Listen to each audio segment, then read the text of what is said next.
Today we're going to be looking at how to include a rhythm component into your right hand when hymn playing.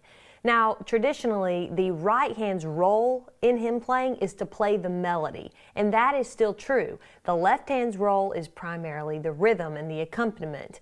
But there are times, particularly in faster, more gospel-style songs, that the right hand sharing the role of the rhythm can add a really energetic feel to your playing.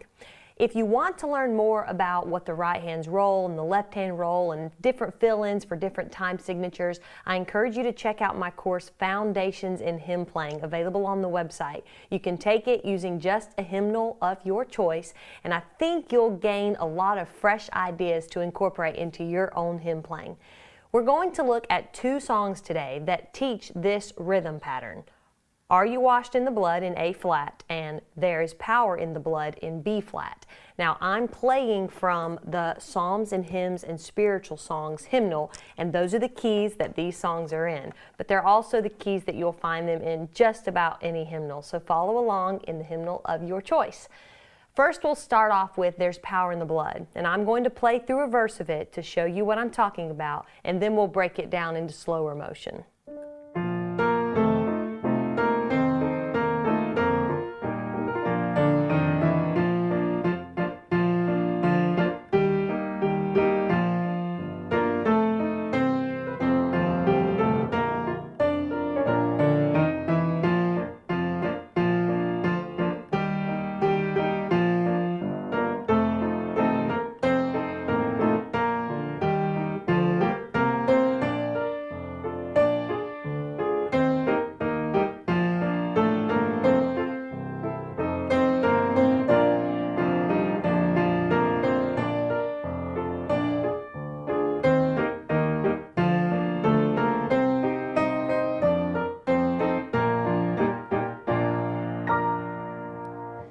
This is a faster 4/4 timing song. So if you notice, my left hand pretty much played quarter notes, 1, 2, 3, 4, alternating that bass pattern.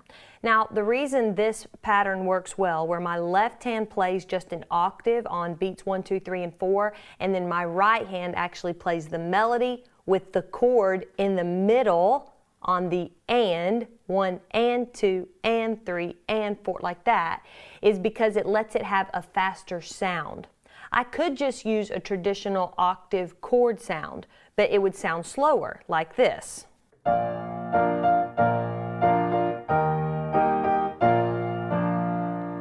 So playing with the right hand sharing the role of the rhythm lets it have a faster feel.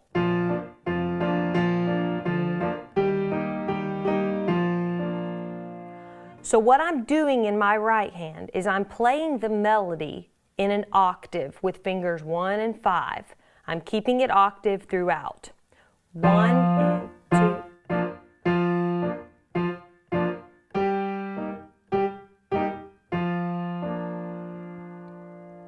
I'm putting the rest of the chord in the middle of my right hand, playing against the left hand. So if I took out the melody, what you would be left with is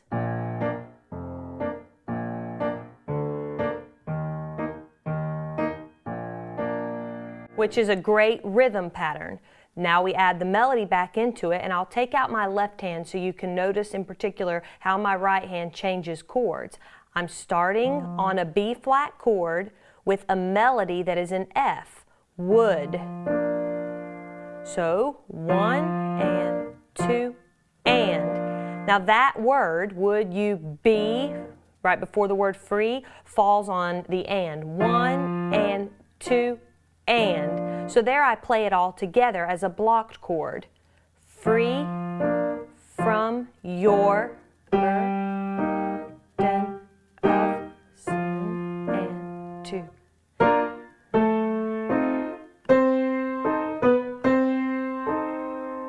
So the word power, I'm on an F chord. My melody note is an A, so that's why it's on the outside. So I would play a C and an F. You can even throw that E flat in there if you want to make it an F7. 1 and 2. Now my melody note has changed to a C. I'm still on an F chord, so I play the E flat, F, and A in the middle here.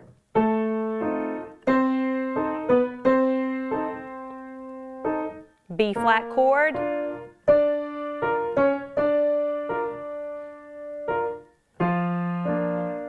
together, together. Now I'm on an E flat chord. My melody note is a G, so what goes in the middle is a B flat and an E flat.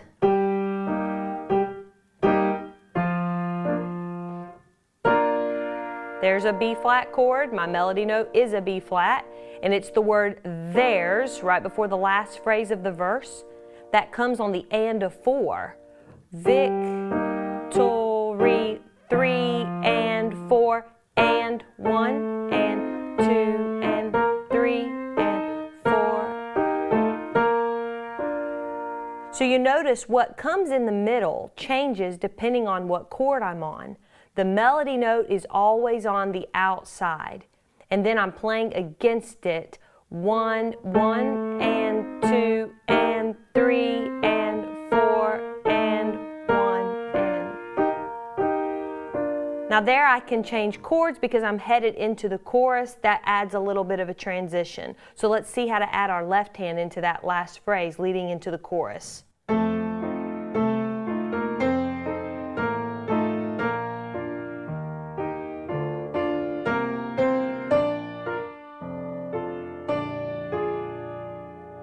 So notice, even though my melody note is still a D and I'm still on a B flat chord, I changed what came in the middle because I wanted to add that B flat 7. The B flat 7 chord leads into the E flat chord.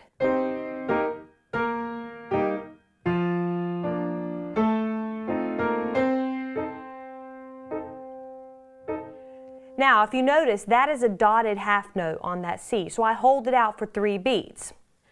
In this case, there's a great place for my left hand to then add some fill-ins, or even let my right hand have a melodic fill-in. So you don't think that you have to stay locked into just playing the inner notes on the ands of every beat, or the last half of every beat.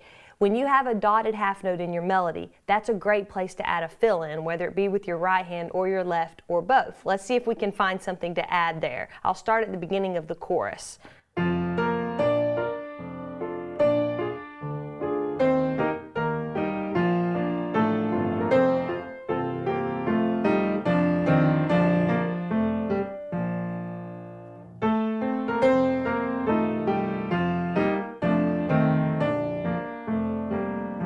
Then I can pick back up with the pattern.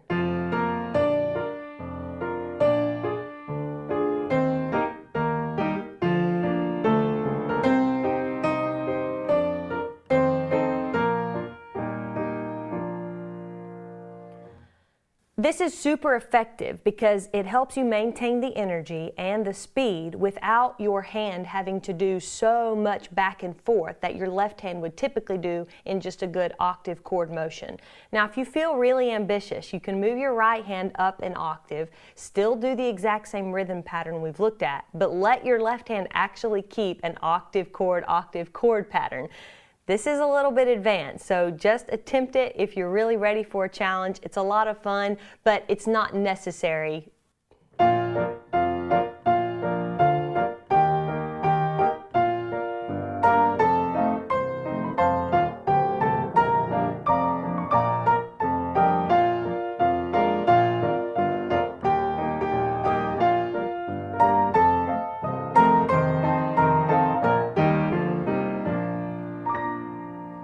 There's always lots of fun ways to add more to your hymn playing.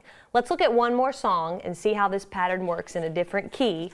The song, Are You Washed in the Blood, in A flat. You're going to notice a lot of similarities. I still play the melody in an octave, and I still put the chord on the and, or the back half of every beat.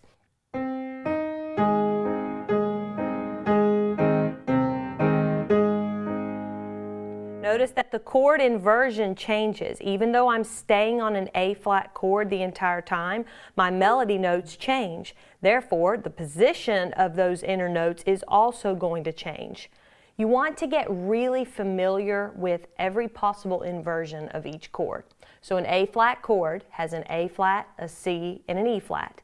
I can play those three notes in any combination and it's still an A flat chord. So my melody note moves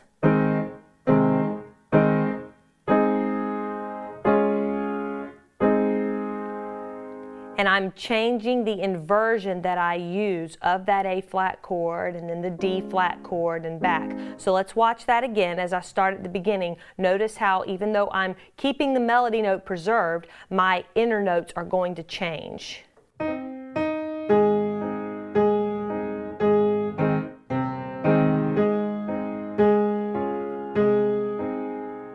Cleansing flood.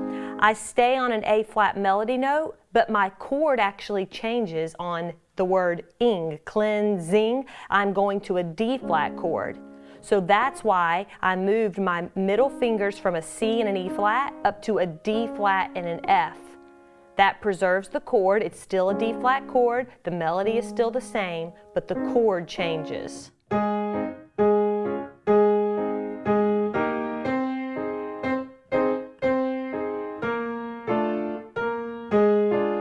B flat chord there.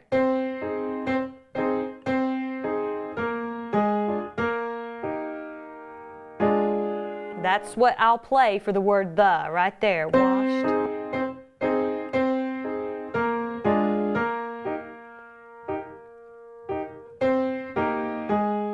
Another dotted half note on the word lamb. That's a great place for my left hand to add a fill in.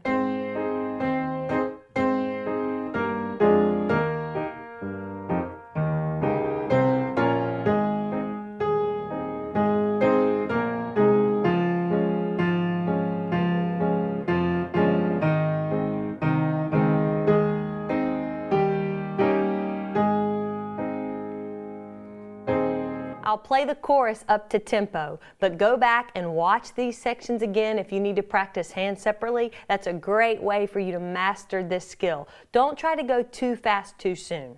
Let yourself take time to figure out what chord you're on, keep the melody on the outside, put the rest of the chord in the middle, and play it against the melody on the back half of every beat. That's going to let your right hand share the role with the left hand of the rhythm and help your playing stay nice and energetic.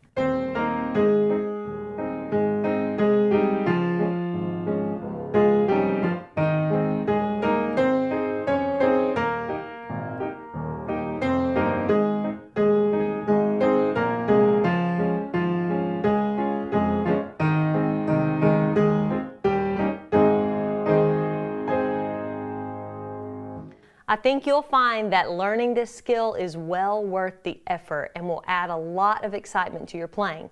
I do have the sheet music available for Power in the Blood on the website, and you can actually see what that pattern looks like in motion on the page where the melody's on the outside and the chord is on the middle.